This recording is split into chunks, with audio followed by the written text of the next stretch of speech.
talked about this issue before, but I'm wondering if we could go on the record about with your position on the idea of cameras in the courtroom. Well, my position is a nuanced position, sort of reflective of the protocol that you probably had a chance to see, the famous Maverick protocol, or the media, audio, and video protocol that's on our website. We're living in an age now where a certain amount of public confidence requires a certain amount of transparency and accessibility. I mean, that's one of the reasons why I'm trying to present myself to you gentlemen, to present certain things that I am well placed to do as a Chief Justice about the institution that I work in. But on a more operational day-to-day basis, people want, to the extent they can, to see as much of what the court does as they can.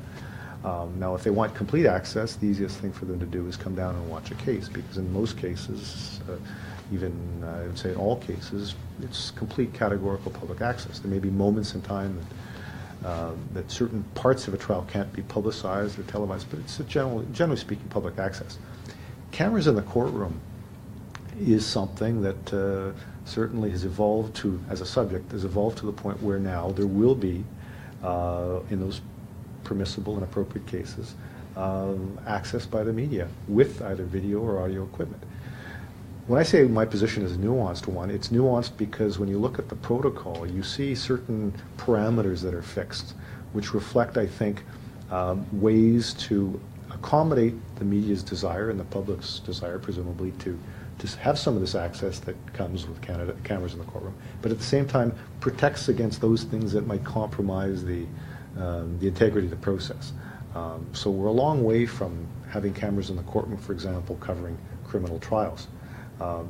There are real concerns by all participants that witnesses might not speak or testify as freely.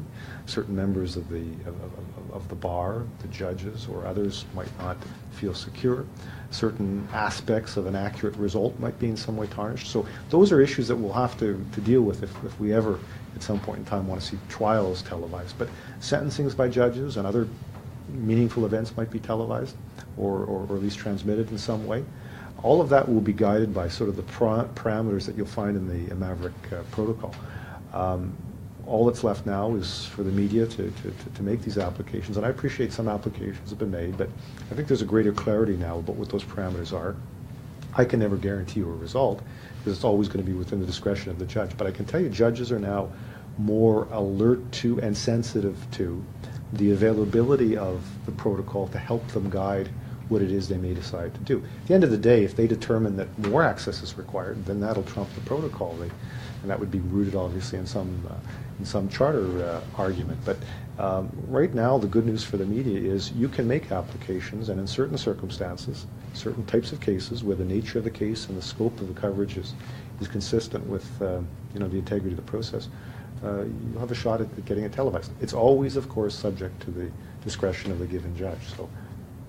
Now, you mentioned a couple of applications have been made already. I guess most notably in the Brian Sinclair inquest, as well as the Graham James sentencing. I think both were rejected. Often with this subject, we talk about accessibility, openness to the public. Given that consideration, would it make sense to consider cameras in the courtroom as sort of a reverse onus kind of situation where it would be up to the Crown to prove why we shouldn't have cameras in?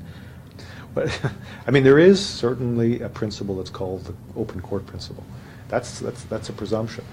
But even the open court principle allows for certain exceptions and certain stipulations so as to ensure the integrity of the court process and the proper functioning of the administration of justice. So rather than have a reverse onus, I think what you have already in place is this delicate balancing that has to take place by a judge who's doing his or her job responsibly. So that's why I say the Maverick Protocol not only represents the work of the committee about which members of the media served, or from which the members of the media served, but also it represents, I think, a lot of the considerations that are discussed in the case law.